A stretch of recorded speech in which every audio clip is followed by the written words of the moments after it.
The Indian National Investigation Agency started a probe into a popular Front of India's training program module to radicalize Muslim youth under the guise of a karate class. Telangana's Nizamabad district police arrested the karate instructor Abdul Qadir and 5 others. One of those arrested confessed that while they pretended to be low-skill laborers, they planned to identify vulnerable Muslims and introduce and inculcate anti-national ideology. Their targets would be taught Sharia law, use dangerous weapons, and hate non-Muslims.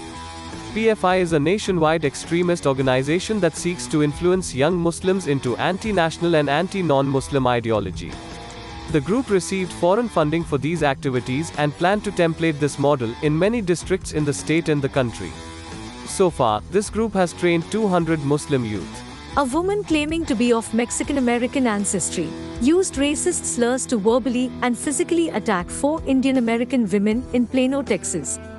The Indian-American women were going to their car after dinner when Esme Armendariz Upton used racial slurs initially and then physically assaulted them for filming the exchange. Police have since arrested Upton. The incident evoked strange reactions from the victims when Indian and Hindu groups approached them to help. They initially said they did not want help from nationalist forces and later deleted the online message. The Council of American Islamic Relations, leading anti-Indian activity in the USA and accused of terror activities, has stepped in to help. Strangely, the victims seem amenable to taking their help. Retired Europeans seeking peace of mind are increasingly applying for residency in Uruguay. In 2022, the country received over 52,000 applications from Germany, Belgium, France, Holland, Italy, Sweden, England, Switzerland, Spain, Poland, and the Czech Republic. Tax benefits offered by the government, the ease of adaptation to society, and the quality of life in Uruguay are leading these immigrants there.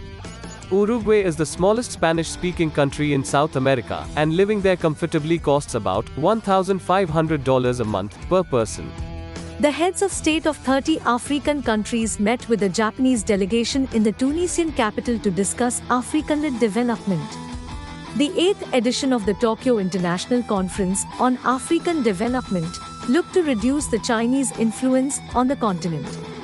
Beijing has been luring economically weaker, but financially ambitious countries into its Belt and Roads initiative, which it calls the New Silk Road.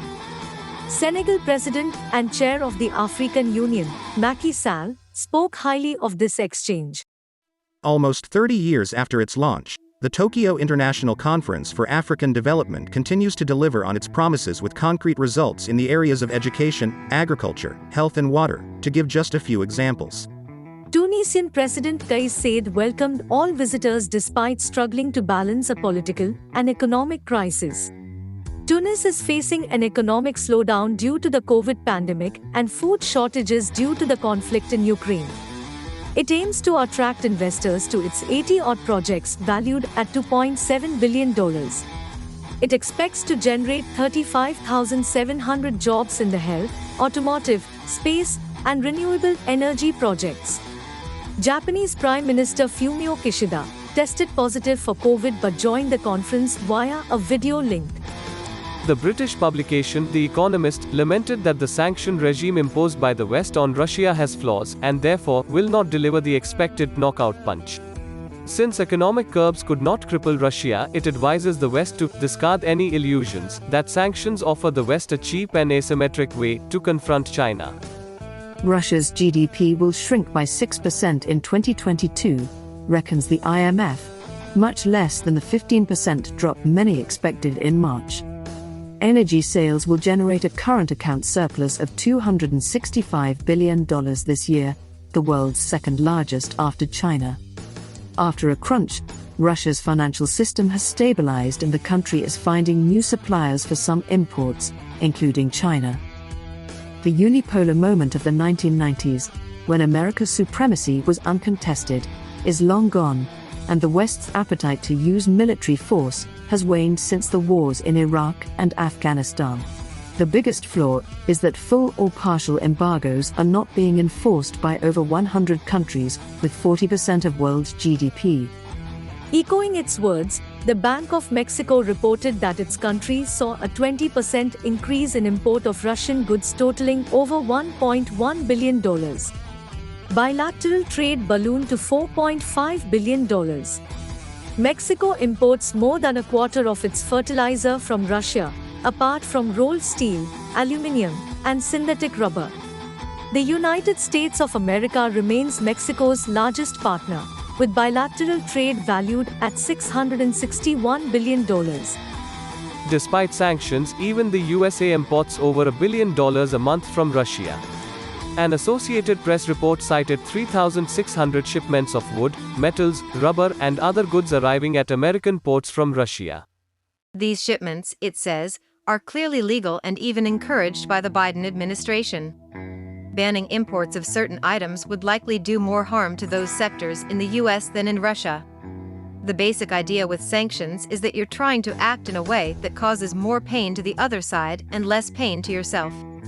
Morgan Stanley economist Jacob Nell explained that Russia is a significant exporter of metals like aluminum, steel, and titanium. Stopping that trade could dramatically push up prices for Americans, who are already reeling under historic inflation levels. The sanctions war has provoked an energy crisis which may trigger a recession in Europe. Gas prices spiked by another 20% this week. Norway's petroleum minister, Terje Aasland, rejected a suggestion by a fellow European parliamentarian that Norway should show solidarity by fixing long-term fuel prices below market rates. After Moscow cut flows, Norway overtook Russia as the EU's biggest gas supplier. However, Oslo will curtail exports significantly next month because of heavy maintenance activity.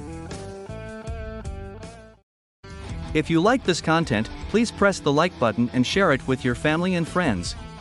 Please consider subscribing to this channel. It is free. Press the bell icon to receive notifications about new content.